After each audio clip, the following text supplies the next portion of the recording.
आजकल देश में कुछ अलग ही स्थिति चल रही है। जनता कह रही है कि घर की रसोई के लिए गैस सिलेंडर नहीं मिल रहा है। वहीं दूसरी ओर प्रधानमंत्री नरेंद्र मोदी कह रहे हैं कि एलपीजी गैस सिलेंडर की कोई कमी नहीं है, सब अफवाह है और अफवाहें ना फैलाएं। लेकिन सवाल ये उठता है कि जो सिलेंडर पहले 900 रुपए के भाव मिलता था, आज वो 3000 रुपए के आसपास क्यों मिल रहा है?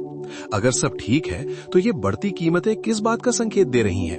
अगर सच में कोई कमी नहीं है तो मुंबई के अंदर रेस्टोरेंट क्यों बंद हो रहे हैं और दिल्ली के अंदर भी रेस्टोरेंट बंद होने की नौबत क्यों आ रही है? देश के हर गैस एजेंसी पर लंबी लंबी लाइनें क्यों लगी हुई हैं? लोग घंटों खड़े होकर गैस का इंतजार क्यों कर रहे हैं? अगर सब कुछ सामान्य है तो ये असामान्य स्थिति देश भर में क्यों दिखाई दे रही है? मोदी जी, अगर सब ठीक है तो देश के अंदर ये स्थिति क्यों पैदा हो रही है? देश की जनता ये सवाल पूछ रही है। क्या जनता को गुमराह किया जा रहा है? क्या सच्चाई कुछ और है और दिखाई कुछ और जा रहा है? जनता जानना चाहती है कि आखिर जमीनी हकीकत क्या है।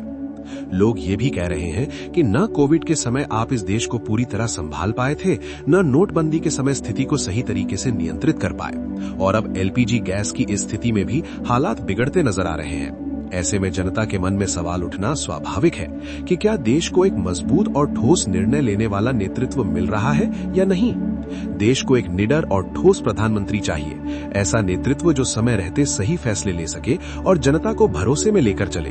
क्योंकि जब आम आदमी की रसोई प्रभावित होती है तो वो केवल एक समस्या नहीं रहती, बल्कि एक बड़ी आर्थिक और सामाजिक चिंता बन जाती है। मैं एक सवाल नरेंद्र मोदी जी से पूछना चाहता हूं। जब आपको इतना पता था कि ईरान के रास्ते से लगभग 50% एलपीजी गैस भारत के अंदर आती थी और ऐसी स्थिति पैदा हो सकती थी कि गैस की कमी देखने को मिल सकती है, तो आपने ईरान का साथ क्यों नहीं दिया? क्या उस समय कोई रणनीति बनाई गई थी? क्या देश को पहले से तैयार किया गया था? जनता ये भी जानना चाहती है कि कम से कम एक स्पष्ट स्टेटमेंट ही जारी कर देते, ताकि देशवासियों को सच्चाई पता चलती और वे खुद को तैयार कर पाते, क्योंकि अनिश्चितता और भ्रम सबसे ज्यादा नुकसान पहुंचाते हैं। आज जरूरत है पारदर्शिता की, सच्चाई की और सही दिशा में ठोस कदम उठाने की। धन्यवाद मोदी जी। देश के लोगों को इस स्थिति में छोड़ने के लिए ये भाव अब कई लोगों के मन में उभर रहा है और यही इस पूरे मुद्दे की सबसे बड़ी चिंता है।